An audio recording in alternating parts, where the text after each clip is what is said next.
5 things I love about the Yamaha CLP-585.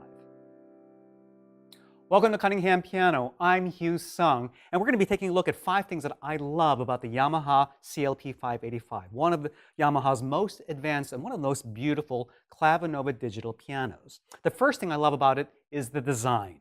It looks like an acoustic upright piano, but check this out. It has a full music rack like this. It has a foldable lip for the lid, and here's my favorite part of the design. Have you ever had, hopefully you've never had the experience of having the lid come crashing down in your hands.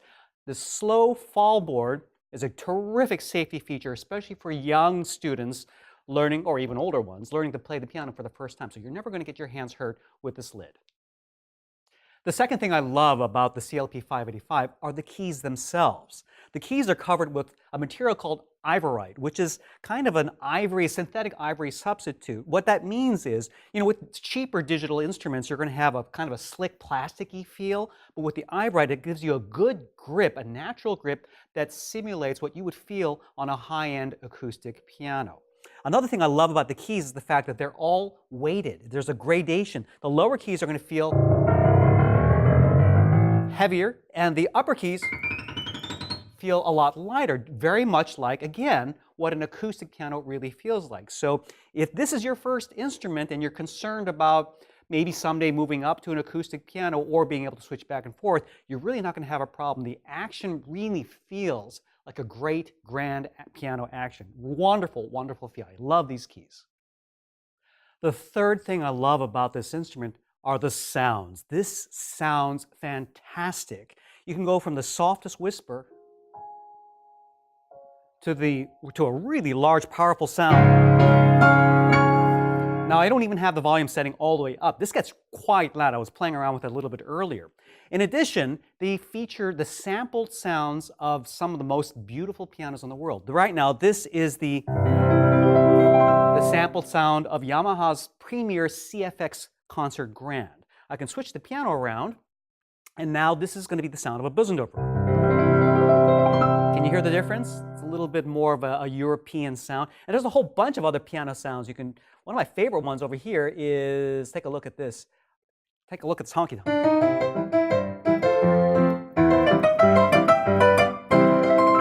Honky tonk. And I like this rock grand.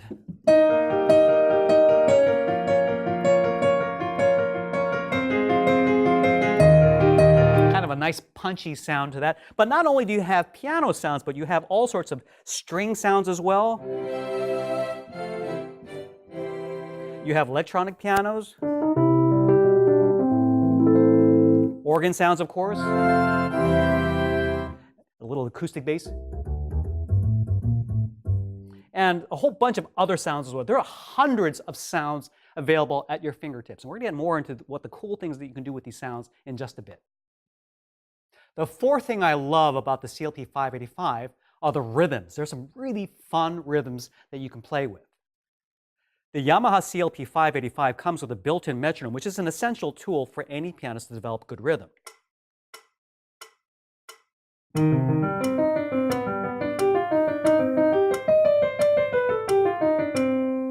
But frankly, if you want to spice it up and not just listen to a boring click, here's another option that's available on the CLP-585. So what I'm going to do is I'm going to click on the metronome button over here, then click on the up directional button on the top, go to the right. Now I can change the selection. Click down. Now I can choose a rhythm. Click to the right again. Hey, now this is going to be a lot more fun to practice with. Ready? And...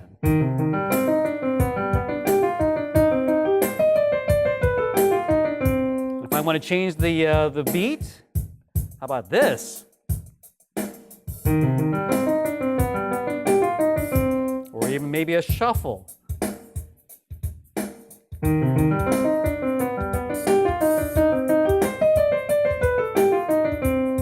So much fun. The number 5 thing I love about the Yamaha CLP-585 is its built-in 16-track sequencer. What is a sequencer? A sequencer is a really cool way to write music. Let me show you. So the first step in using a sequencer is to get the metronome going. So we have a good steady beat. and then we're going to turn on the record button.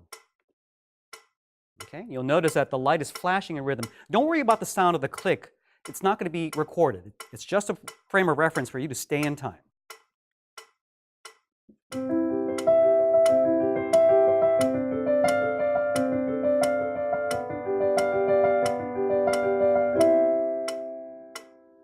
Okay, so I like that. I'm going to go ahead and stop that. And I'm going to give the option to save. Press the right button. And we're saving it.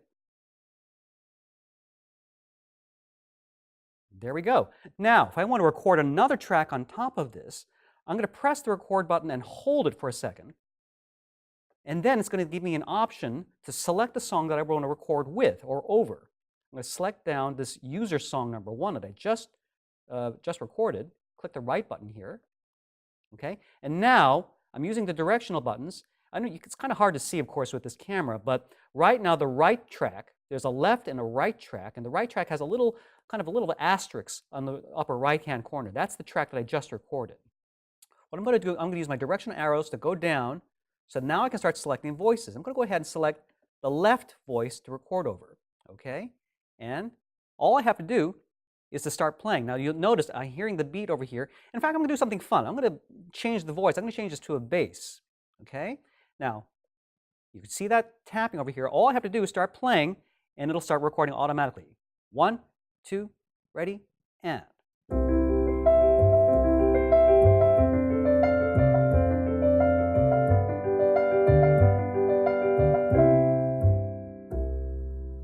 How cool is that? Okay, let's do some more voices just for fun. I'm going to go ahead and save this. All right.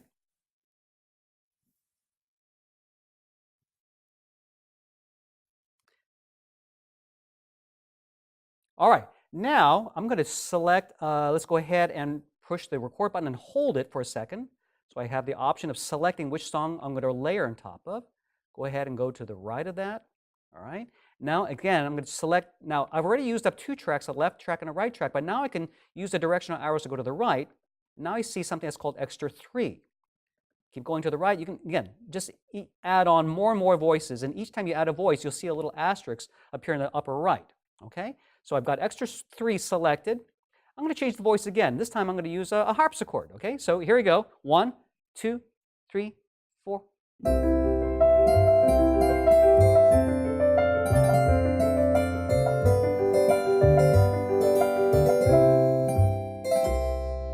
How cool is that? All right, I'm going to press stop.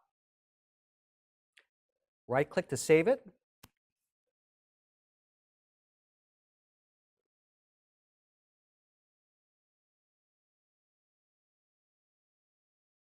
Now let's hear our little masterpiece.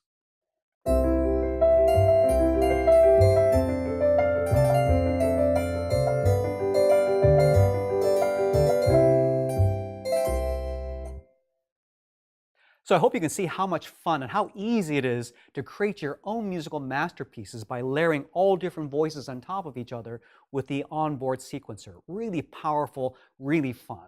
So anyway, I'm Hugh Sung, and that's been a quick look at 5 things that I love about the Yamaha CLP-585 Clavinova. Be sure to hit subscribe so that you can get notified of new videos that we're going to be producing to cover so many more fascinating instruments from the world of the piano. So anyway, I'm Hugh Sung at Cunningham Piano. Thanks for watching.